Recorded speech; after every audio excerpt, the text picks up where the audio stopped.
Organizamos una convención en Moscú, una conferencia internacional que reunió a activistas de toda Rusia para compartir ideas y apoyo. También invitamos a medios de comunicación internacionales y a conferenciantes de todo el mundo que no temieran expresarse con firmeza a favor de la democracia bajo la sombra del Kremlin. Los copresidentes del Congreso Civil de toda Rusia y yo escribimos infinidad de invitaciones, reclamamos favores y presionamos cuando fue necesario. Finalmente, muchas figuras prominentes nos manifestaron su apoyo, aunque pocos gobiernos del G8 tuvieron el valor de mostrarse abiertamente de nuestro lado. Llamamos a nuestra convención, la otra conferencia de Rusia, para decirle al mundo que la Rusia estable y democrática que Putin proclamaba no era real. Cuando el gobierno hizo todo lo posible por acosarnos, supimos que habíamos progresado de forma significativa. Si esa es una medida fehaciente del éxito, debería estar orgulloso de que las fuerzas de seguridad asaltaran las humildes oficinas del Frente Cívico Unido este mes, pocos días antes de nuestra manifestación del 16 de diciembre en Moscú. El movimiento La Otra Rusia ha unido a la oposición rusa y, aunque nuestra situación es aún precaria, hemos conseguido imponer nuestra presencia como una pieza importante en el tablero político. La evolución de la oposición rusa ha ido en paralelo a mi propia evolución como pensador político. El Frente Cívico Unido sumó influencia política a la idea del Congreso Civil de toda Rusia, que finalmente se unieron, figurativa y literalmente, en la otra Rusia. Por muy desfavorable que sea aún nuestra posición, mi evaluación de las fuerzas de nuestros oponentes descubrió que ellos tampoco carecen de sus propias debilidades. Al contrario que en el antiguo régimen soviético, esta élite gobernante tiene muchos intereses fuera de Rusia. Sus fortunas están en bancos, en el mercado de valores e inmobiliario y en equipos de fútbol, la mayoría extranjeros. Eso significa que son vulnerables a las presiones externas. Literalmente, no pueden permitirse la ruptura de relaciones que traería consigo una hostilidad manifiesta entre Occidente y una Rusia cada vez más dictatorial. De momento, sin embargo, ha sido difícil convencer a los llamados líderes del mundo libre y a la prensa libre para que ejercieran esa presión. Putin utiliza la riqueza energética rusa como un garrote que mansa a los líderes europeos. De modo que el tercer elemento de mi estrategia ha sido denunciar esa hipocresía en tantos artículos de opinión como fuera posible. No se trata de un plan a ciegas que no considera las potenciales consecuencias. Es esencial mantener la coalición, porque si el cada vez más tambaleante régimen de Putin cae, debido a conflictos internos, podríamos enfrentarnos a un caos total. Vale la pena recordar fue hace tan solo 15 años que se desintegró el poderoso régimen soviético, ante la sorpresa de los servicios de información occidentales. Siempre hay que prever un número de movimientos suficiente para estar bien preparado, incluso para la victoria. Diciembre de 2006. Glosario. Este glosario pretende ser una guía breve de parte de la terminología ajedrecística incluida en el texto. Muchos de los términos hacen referencia a conceptos que se explican con detalle en el libro. El diagrama inferior muestra una posición de apertura. El tablero de ajedrez tiene 64 escaques. Cada jugador empieza con 8 piezas y 8 peones. Las anotaciones algebraicas del ajedrez se basan en las coordenadas de los límites del tablero, es el lenguaje simbólico para transcribir los movimientos de una partida. Por ejemplo, 1 E4 representa un peón desplazado a la casilla E4 en el primer movimiento. Los movimientos de apertura, 1 E4 E5 2 BC4, colocan un peón blanco en E4, luego un peón negro en E5, y después un alfil blanco en C4. Partidas de estilo similar vienen jugándose desde hace cientos de años. Las bases de datos de los ordenadores modernos contienen millones de partidas. Ajedrez clásico. Partidas con una gran cantidad de tiempo disponible para cada jugador. Como mínimo 90 minutos, a menudo más de 2 horas. Ajedrez rápido. Partidas con poca cantidad de tiempo disponible para cada jugador, entre el blitz chess y el ajedrez clásico. Normalmente dura unos 30 minutos. Apertura. Fase inicial de la partida. Los movimientos de apertura a menudo están compuestos por secuencias memorizadas concretas llamadas aperturas. En general, la apertura se da por terminada cuando las piezas ya no están en sus casillas originales y ha empezado el juego real. Blitz Chess, ajedrez superrápido.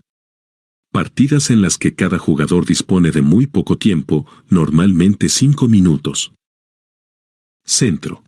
Las 4 casillas centrales del tablero, D4, E4, D5, E5, según anotaciones algebraicas. Controlar el centro es uno de los principales objetivos estratégicos. El jugador que controla el centro del tablero tiene ventaja en cuanto a la movilidad de las piezas y, por lo tanto, en un ataque potencial. El valor posicional de diversas casillas normalmente se corresponde con su proximidad respecto al centro. Color. Las piezas se denominan blancas o negras independientemente del color real de las mismas. Las blancas siempre mueven primero, cosa que en el ámbito profesional supone una ventaja sustancial. Combinación.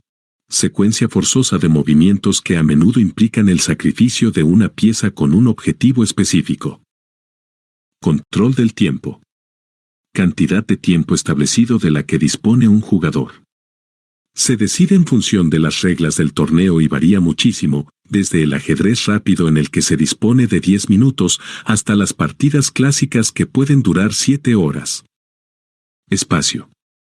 Elemento de la posición de ajedrez traducido en una mayor movilidad de las piezas y del número de casillas controladas. Un jugador con una ventaja espacial puede maniobrar sus piezas con mayor libertad. Fase intermedia de la partida.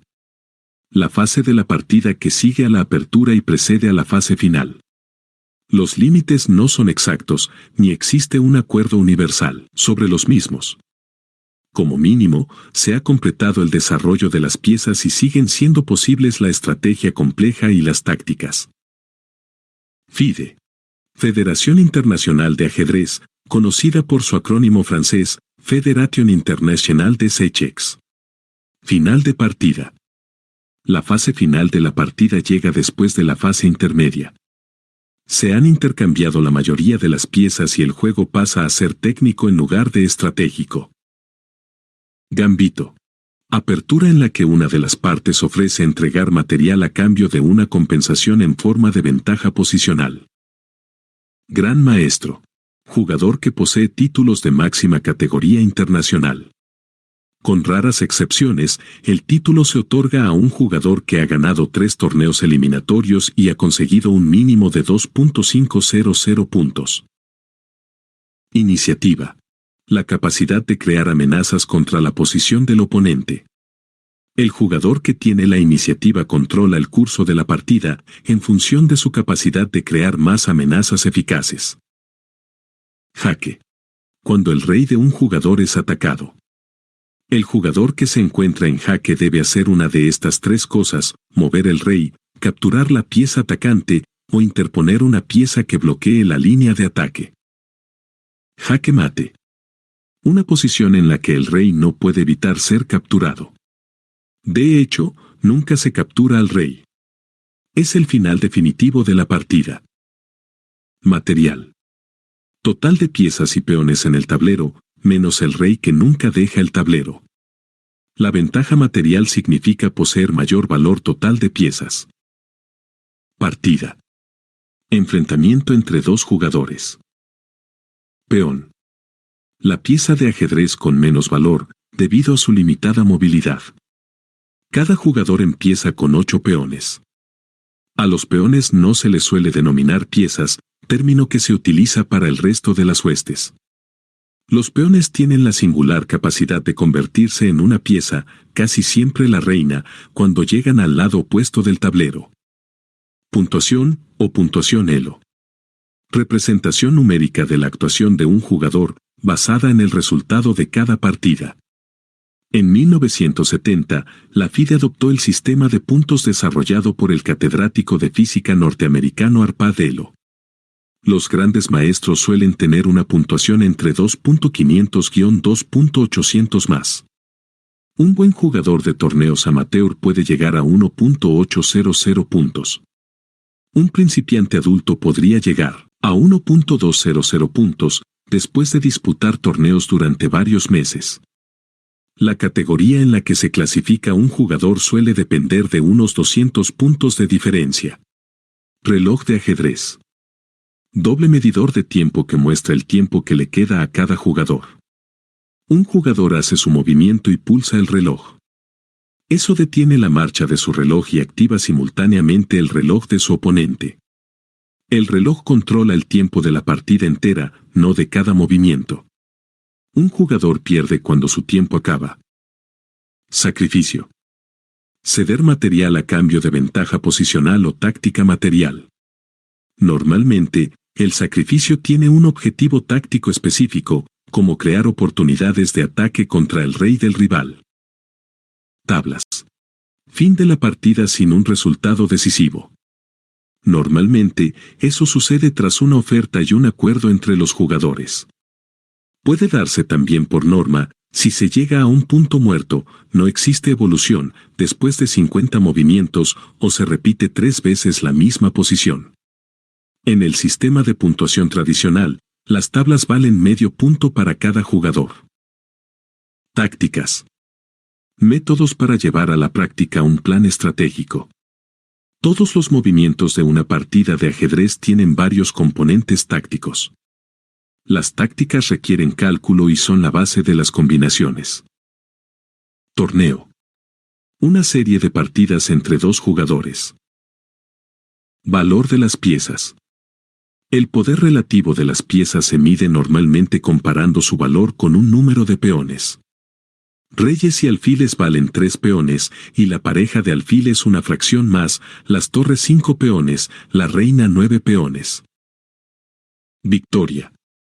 Una victoria vale 1 punto y tiene lugar cuando se llega al jaque mate o un jugador se retira.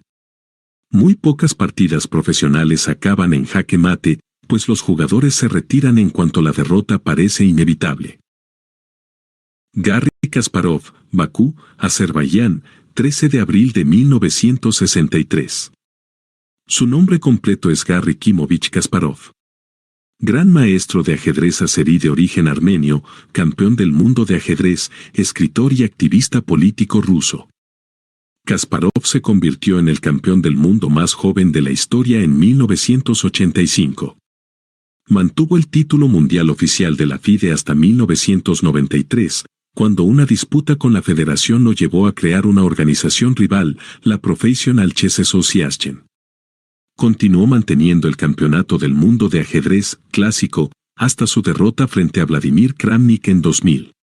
Kasparov ha encabezado la clasificación mundial de la FIDE de forma casi continua desde 1986 hasta su retirada en 2005, alcanzando en julio de 1999 una puntuación de 2.851, la mayor obtenida hasta ahora. Además ha ganado en 11 ocasiones el Oscar del ajedrez. También es conocido por sus enfrentamientos con computadoras y programas de ajedrez, especialmente luego de su derrota en 1997 ante Deep Blue. Esta fue la primera vez que una computadora derrotó a un campeón del mundo en una partida con ritmo de juego de torneo. Kasparov anunció su retirada del ajedrez profesional el 10 de marzo de 2005 para dedicar su tiempo a la política y a la escritura. Formó el movimiento Frente de Unión Civil y se unió como miembro de la Otra Rusia, una coalición opositora a la administración de Vladimir Putin. El 28 de septiembre de 2007, Kasparov entró en la carrera presidencial de Rusia, recibiendo 379 de 498 en un congreso celebrado en Moscú por la Otra Rusia. Aunque finalmente su partido no concurrió a las elecciones de marzo de 2008. Debido, según el propio Kasparov, a la imposibilidad de conseguir un local donde reunir a su partido, requisito indispensable según la ley electoral rusa. Ampliamente considerado en el oeste como símbolo de oposición a Putin, el apoyo de Kasparov en Rusia es considerado bajo. Notas. 1. En 1958, el historiador y autor británico Sir Norsket Parkinson postuló que el trabajo se expande hasta llenar todo el tiempo disponible para su ejecución, además de los axiomas siguientes. 1. Un funcionario quiere multiplicar a sus subordinados, no a sus rivales, y 2. Los funcionarios se generan trabajo entre ellos. La genialidad de Parkinson quedó probada cuando se cumplió su predicción de que la Royal Navy acabaría teniendo más almirantes que barcos.